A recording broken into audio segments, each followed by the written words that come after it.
Boring. Boring. Welcome back, guys, to Fog Entertainment, and this is 5 reasons why Daryl Dixon needs to end. Welcome back to Fog Entertainment. And we have got the first of 5 reasons. Strap in, sit back, relax. We know this show is brutal. I think the last video on this channel was the season 3 finale. So, yeah, I was about to rant on it, but you know what? I can rant on it. And the reasons. Reason number 1, believability. Alright? Believability goes a long way in a TV show, right? And there is just so many situations that Daryl gets himself into, Carol, and it doesn't matter what they get into because they won't die, right?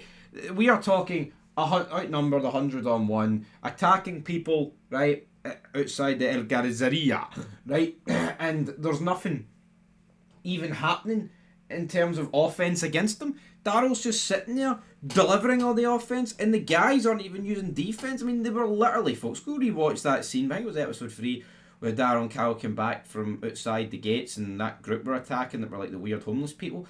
They were like numbered out by about 100-2, and they somehow managed to. And no, we're not even talking like they get shot, they get stabbed, they get Carol banged her head in episode 1, she was concussed for a little bit. Oh, big fucking whoop, man. Believability, man. See if a show's bad, see if a show is bad, which this definitely is, right? Believability can at least, you can keep it not on the edge of your seat, but at least if something happens that surprises you, it's like, oh, that's cool. This show just follows the formula of Daryl and Carol going around groups in Europe, France, England, Spain, etc., etc., and they essentially get everyone killed or kill the group. They either try and help them, they try and take them out, or the group simply just diminishes and ends up getting wiped out. And these two always survive. The cream rises to the crop, essentially. Rank rotten, my friends. Anyway, moving on to reason number 2. It's just got damaging. Honestly, look at the characters. It just damages them. Daryl Dixon, right, in season 3 of this show, is just a parody of his former self, man, right?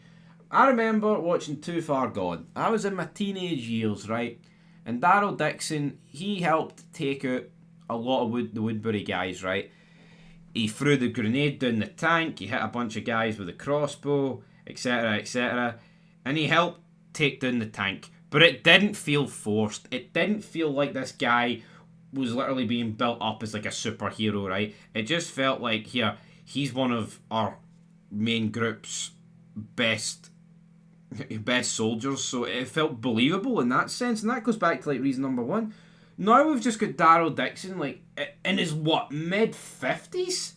Just fucking, like, taking down, like, hundreds of people without getting any bit of injury dealt to him. It's a disgrace how they actually feel like they can book characters this way. Daryl Dixon, right, is literally being booked like a Steven Seagal movie in the 80s and 90s where the guy would just kill everybody and barely even get fucking damaged. But at least then it's like, oh, the ex-Navy SEAL. Daryl is a former hunter, man, right? A former hunter. He has got no experience in that regard. I mean, at least, like, Merle, oh, he's got ex-military experience. And then you seen Merle when he took out, like, Woodbury, and he killed, like, 9 guys, and then he also got killed by the governor. But it looked like Michael Rooker sold that role so well in that scene. In This Sorrowful Life, it literally looked like he was a guy with ex-military experience. He used it to his best abilities and wiped out a decent portion of Woodbury. You see how much like The Walking Dead in future years has just undersold what Merle did? Daryl takes out 9 guys single-handedly now, one-on-one, without even like a surprise attack in there. Merle did that with the element of surprise. It just undervalues guys of the past, man. It really fucking does. And then Carol is just damages. I mean, she's been damaged ever since season 4 when she starts killing people because they had a runny nose, and apparently that was justified. Reason number 3, ratings. The ratings are absolutely diabolical. We are talking about 200,000 people are watching this show. I mean, 200,000 people, folks. That is absolutely crazy. There is no way you can spin that into some form of positive. It's just absolutely brutal. Considering this show used to get like 15, 16, 17, 18 million viewers, to have 200, I mean, literally 99.9% of people have tuned out, and there's just no demand for it anymore. Why do they keep on making it? I don't know. Norman Reedus actually signed some form of contract that must require them to make it, because that feels like the only reason. Reason number 4, it's skippable, pointless TV. Why do you need to watch 3 seasons of Daryl Dixon, right? Honestly, why? The purpose of this show when it set out was that Daryl was going to find Rick, right? He's not found Rick. All he's done is went to France, he ended up in England, and he's now in Spain. He's went to 3 different countries in Europe, and that's happened. No characters have died of any note. Just a bunch of jobbers for Spain, a bunch of jobbers for France, and a couple of people for England. That's all that's happened. Oh, and Carol found them. It's pointless. It's fucking pointless. Honestly, man, see these like spin-off shows, right? And sequels and all that, man. You need to kill off original characters for it not to feel pointless. See any show you watch that's like a sequel, right? They make it feel important by actually killing off long-standing characters.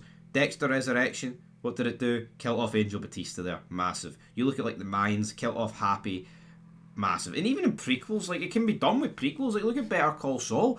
Like they changed, not changed, but they writ so much more into like characters of Gus and Mike to like flesh them out and develop them for Breaking Bad and added stuff in, like the fact that Lalo and Hard are buried underneath like the meth lab, like therefore that makes Better Call Saul like less pointless, because I know there is always the element of a prequel feeling pointless, but it's crazy that a prequel in Better Call Saul feels way more justified than a show that's actually set after the original Walking Dead. Like this is the definition of pointless. And then reason number 5, it's just a show that insults your intelligence. Like how many times do we need to see narratives where walkers are like the deadliest threat again 20 years in the apocalypse, but then you see like Carol and Daryl just kill them with ease. People that have survived decades into the apocalypse but are now doing idiotic moves. Daryl taking on 100 men and winning. It's just ridiculous. The fact that guy, Calderon, was in the Channel Tunnel and has now made his way to the exact point in Spain where this group is, without him even knowing how they would have ended up there. The fact that they got out in Dover and made it to London within like a click of your fingers. Just logical stuff like that, man.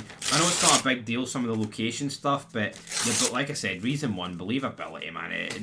The Walking Dead's been insulting our intelligence for a long fucking time. The writing on this show has obviously nosedived since like the Frank Darabont days, but at least after that they were still riding the wave. But by God, man, this show has been shite. This franchise has been shite for way more than half of its runtime, which is crazy to think about. Anyway, leave your thoughts down below, and peace.